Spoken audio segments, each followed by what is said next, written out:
ഇപ്പോൾ നമുക്കൊപ്പം ശ്രീ ടി.എ. മുജീബ് റഹ്മാൻ കൂടി ചേരുകയാണ്. വഖഫ് സംരക്ഷണ സമിതി പ്രതിനിധിയാണ് മുജീബ് റഹ്മാൻ.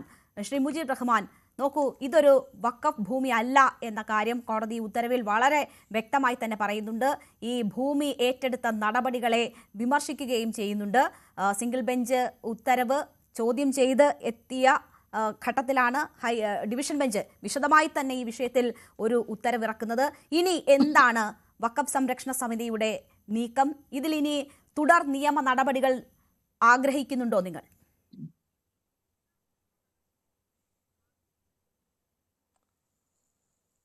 ഇന്ന് ബഹുമാനപ്പെട്ട ഹൈക്കോടതിയുടെ ഭാഗത്തു നിന്നുണ്ടായിട്ടുള്ള പരാമർശം അത് യാഥാർത്ഥ്യങ്ങൾക്ക് നിരക്കുന്ന, ഇതുമായി ബന്ധപ്പെട്ടുകൊണ്ടുള്ള റിപ്പോർട്ടുകൾ കൃത്യമായി പരിശോധിക്കാതെയാണ് എന്നുള്ളതാണ് ഞങ്ങൾക്ക് മനസ്സിലാക്കാൻ കഴിയുന്നത്. മുനമ്പത്തേത് വഖഫ് ഭൂമിയാണോ അല്ലയോ എന്നുള്ള ഏതെങ്കിലും ഒരു പ്രയറിന്റെ അടിസ്ഥാനത്തിലുള്ള വാദമല്ല ഇന്ന് ഹൈക്കോടതിയിൽ നടന്നിരുന്നത്. ഹൈക്കോടതിയിൽ നടന്നിരുന്നത് കഴിഞ്ഞ 2006 അധികാരത്തിൽ വന്ന ഇടതുപക്ഷ ജനാധിപത്യ മുന്നണി വി.എസ്. അച്യുതാനന്ദന്റെ നേതൃത്വത്തിലുള്ള മന്ത്രിസഭ കേരളത്തിലെ പല വഖഫ് ഭൂമികളും അന്യാധീനപ്പെട്ടു പോയതുമായി ബന്ധപ്പെട്ട് അതിൽ 14ാമത്തെ ഭൂമി എന്നുള്ള നിലയിൽ എറണാകുളം ജില്ലയിലെ മുനമ്പത്തെ 404.76 ഏക്കർ വഖഫ് ഭൂമിയുമായി ബന്ധപ്പെട്ട് അതിൻ്റെ ആ അന്വേഷണ കമ്മീഷന്റെ റിപ്പോർട്ട് 2009 മന്ത്രിസഭയുടെ മുന്നിൽ വെക്കുകയും അത് മന്ത്രിസഭ അംഗീകരിക്കുകയും ആ അംഗീകരിച്ച റിപ്പോർട്ടിന്റെ വീണ്ടും പുതുതായി വന്ന പിണറായിയുടെ നേതൃത്വത്തിലുള്ള സംസ്ഥാന ഗവൺമെന്റ് മറ്റൊരു അന്വേഷണ കമ്മീഷനെ വെച്ചുകൊണ്ട് ആ വിഷയവുമായി ബന്ധപ്പെട്ടുകൊണ്ട് അത് വഖഫാണോ വഖഫ് അല്ലയോ എന്ന് അതിൽ സൂചിപ്പിച്ചിട്ടില്ല. അതുമായി ബന്ധപ്പെട്ടുകൊണ്ടുള്ള അന്വേഷണത്തിന് വേണ്ടി ശ്രമിച്ചപ്പോൾ നിലവിൽ സംസ്ഥാന ഗവൺമെന്റ് ഒരു കമ്മീഷനെ വെച്ച് ആ കമ്മീഷൻ കൃത്യമായ രീതിയിൽ ഗവൺമെന്റിന് റിപ്പോർട്ട് സമർപ്പിക്കപ്പെട്ട് അത് വഖഫാണ് എന്ന് അർത്ഥശങ്കക്കിടയില്ലാതെ ബോധ്യപ്പെടുത്തിയിട്ടുള്ള ഒരു ഭൂമിയിൽ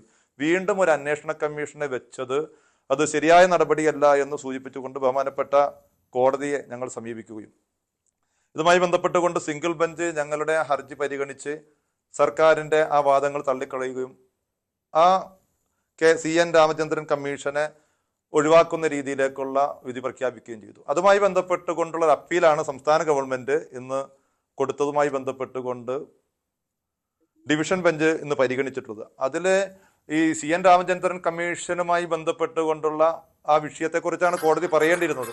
പക്ഷേ കോടതി ആ വിഷയത്തിൽ ഒരു തീരുമാനം പറഞ്ഞതിന് ശേഷം മറ്റൊരു പരാമർശം കൂടി നടത്തുന്നു, മുനമ്പത്തേത് വഖഫ് ഭൂമിയല്ല എന്നുള്ളത്. എന്തടിസ്ഥാനത്തിലാണ് കോടതി അത് പറഞ്ഞിട്ടുള്ളത് എന്ന് ഞങ്ങൾക്ക് മനസ്സിലാക്കാൻ കഴിയുന്നില്ല. 1950 സിദ്ദിഖ് സേട്ട് എന്ന് പറയുന്ന ഒരു വ്യക്തി കോഴിക്കോട് കേന്ദ്രീകരിച്ചുകൊണ്ട് പ്രവർത്തിക്കുന്ന ഫാറൂഖ് കോളേജിന് വഖഫ് ചെയ്തതിന്റെ ആധാരം ശ്രീ മുജീബ്, താങ്കൾ ഈ പറഞ്ഞതിൽ തന്നെയാണ് എനിക്കൊരു സംശയം. എന്തുകൊണ്ടാണ് സിംഗിൾ ബെഞ്ച് ഈ കമ്മീഷനെ വെക്കാൻ പറ്റില്ല എന്ന് പറഞ്ഞത്?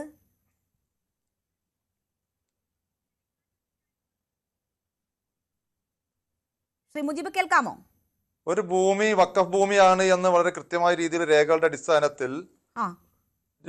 അടിസ്ഥാനത്തിൽ കൃത്യമായ രീതിയിൽ അത് വഖഫ് ഭൂമിയാണ് എന്നുള്ള കൃത്യമായിട്ടുള്ള തീരുമാനമുള്ളപ്പോൾ അതുമായി ബന്ധപ്പെട്ടുകൊണ്ട് ഗവൺമെന്റ്, അത് കോടതിയാണ് ആ വിഷയവുമായി ബന്ധപ്പെട്ടുകൊണ്ട് വിശദീകരിച്ചിട്ടുള്ളത്.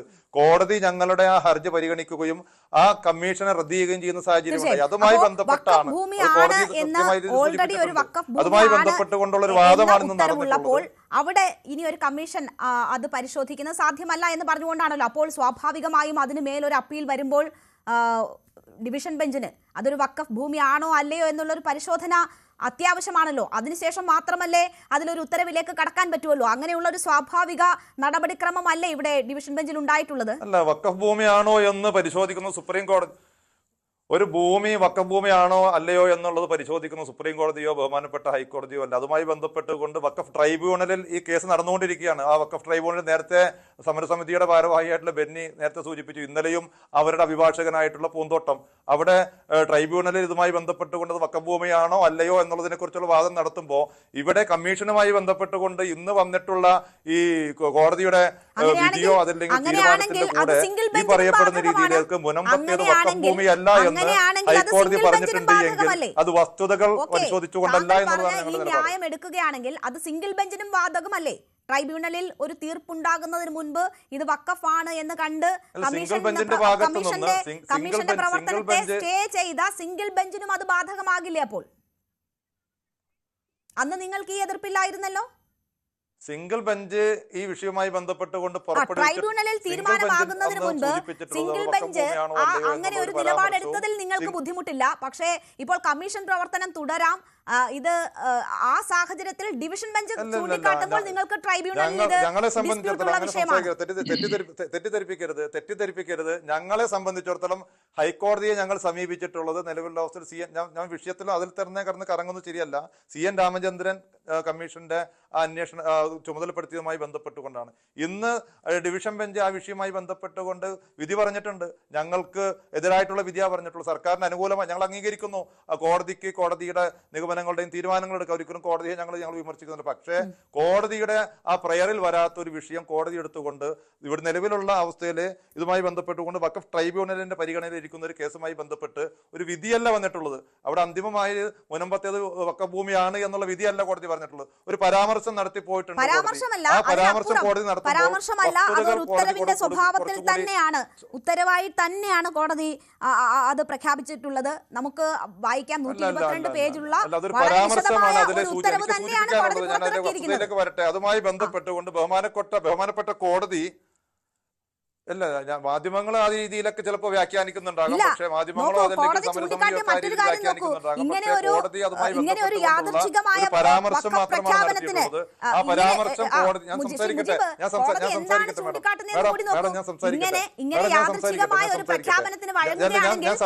സബ്ജക്റ്റിലേക്ക് വരട്ടെ. സമരസമിതിയുടെ ഭാരവാഹി സംസാരിച്ചപ്പോ അങ്ങനെയല്ല സമരസമിതിയുടെ ഭാരവാഹി സംസാരിച്ചപ്പോ അദ്ദേഹത്തിന്റെ വാദം പറയാനുള്ള സാവകാശം താങ്കൾ കൊടുത്തു. പക്ഷേ ഞാൻ സംസാരിക്കുമ്പോൾ അതിനിടയിൽ കയറി സംസാരിക്കുന്നത് ശരിയല്ല. ഞാൻ സംസാരിച്ചു വരുന്നത് വിഷയത്തിൽ മാത്രമല്ല.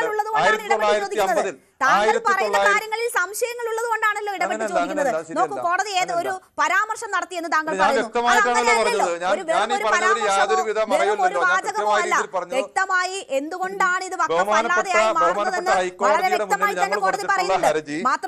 സർക്കാർ നിയോഗിച്ചിട്ടുള്ള കമ്മീഷനുമായി ബന്ധപ്പെട്ടുകൊണ്ടാണ്. അതുമായി ബന്ധപ്പെട്ടുകൊണ്ട് സർക്കാരിന്റെ ആ തീരുമാനത്തെ അന്ന് റദ്ദ് ചെയ്യപ്പെട്ടെങ്കിൽ ഇന്ന് അനുകൂലമായി തന്നെ ഡിവിഷൻ ബെഞ്ച് പറഞ്ഞിട്ടുണ്ട്. അതിന് ഞങ്ങളൊന്നും പറയുന്നില്ലല്ലോ.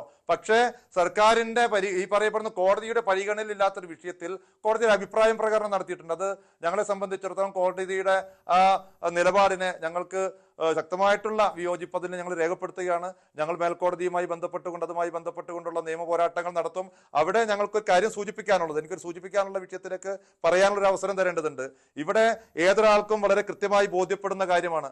1950 സിദ്ദിഖ് സേട്ട് എന്ന് പറയുന്ന ഒരു വ്യക്തി കോഴിക്കോട് കേന്ദ്രീകരിച്ചുകൊണ്ട് പ്രവർത്തിക്കുന്ന ഫാറൂഖ് കോളേജിന് എഴുതി കൊടുത്തിട്ടുള്ള വഖഫാധാരം, അത് ഏതെങ്കിലും രീതിയിലുള്ള ദാനാധാരം എന്നല്ല പറഞ്ഞിട്ടുള്ളത്. അതിൽ പറഞ്ഞിട്ടുള്ള പരാമർശങ്ങൾ പല ചാനൽ ചർച്ചകളിലും അത് വായിച്ചു കേൾപ്പിച്ചിട്ടുള്ളതാണ്. അതിന്റെ രേഖകളിൽ വളരെ കൃത്യമായ രീതിയിൽ പറഞ്ഞിട്ടുണ്ട്. ഈ അള്ളാഹുവിന്റെ പരമകാരുണ്യകനും കരുണാനിധിയുമായ ജഗന്നിയന്താവായ അള്ളാഹുവിന്റെ നാമത്തിൽ എന്റെ ഉടമസ്ഥതയിലുള്ള 404.4 ഏക്കർ വഖഫ് ഭൂമി ഫാറൂഖ് കോളേജിന്റെ വിദ്യാഭ്യാസ ആവശ്യങ്ങൾക്ക് വേണ്ടി ഞാൻ വഖഫാധാരം ചെയ്യുന്നു. അവിടെ ദാനാധാരം ചെയ്യുന്നു എന്നല്ല പറഞ്ഞിട്ടുള്ളത്, വഖഫാധാരം ചെയ്യുന്നു എന്ന് പറഞ്ഞുകൊണ്ട് വഖഫ് രജിസ്റ്റർ ചെയ്യപ്പെട്ടതിന്റെ രേഖകൾ നമ്മുടെ മുന്നിലുള്ളപ്പോ അത് വഖഫല്ല എന്ന് കോടതി പറഞ്ഞാൽ ആ കോടതി ആ വിഷയങ്ങളെ കുറിച്ച് ബഹുമാനപ്പെട്ട ഹൈക്കോടതി മനസ്സിലാക്കിയിട്ടില്ല എന്നുള്ളതാണ് മേൽക്കോടതികളിൽ കൃത്യമായ കാര്യങ്ങൾ ബോധിപ്പിക്കുവാനും അതുമായി ബന്ധപ്പെട്ടുകൊണ്ടുള്ള തീരുമാനങ്ങളിൽ കോടതിയുടെ അത് താങ്കൾക്കും ബോധ്യമുള്ള കാര്യമായിരിക്കുമല്ലോ. ഇന്ന് കോടതി ചൂണ്ടിക്കാട്ടുന്നത് അതിലും ഗൗരവമുള്ളതാണ്. 69 വർഷം ഈ ക്ലെയിം ഇല്ലായിരുന്നു. അതിനുശേഷം ഈ ക്ലെയിമുമായി വരുന്നു. അതിന്റെ നടപടിക്രമങ്ങളിലെ വീഴ്ച അത് സംശയത്തോടു കൂടി കോടതി കാണുന്നു എന്നൊരു സാഹചര്യം കൂടിയുണ്ട്. ഞാൻ താങ്കളിലേക്ക് തിരിച്ചെത്താം. ദയവായി തുടരുക. താങ്കൾക്ക് എന്നെ കേൾക്കാൻ കഴിയുമെന്നാണ് ഞാൻ കരുതുന്നത്. അല്ലെങ്കിൽ PCR-ലുമായി ബന്ധപ്പെട്ട് അദ്ദേഹത്തിന് നമ്മൾ പറയുന്നത് കേൾക്കാനുള്ള സൗകര്യം കൂടി ഉണ്ടാക്കുക. ശ്രീ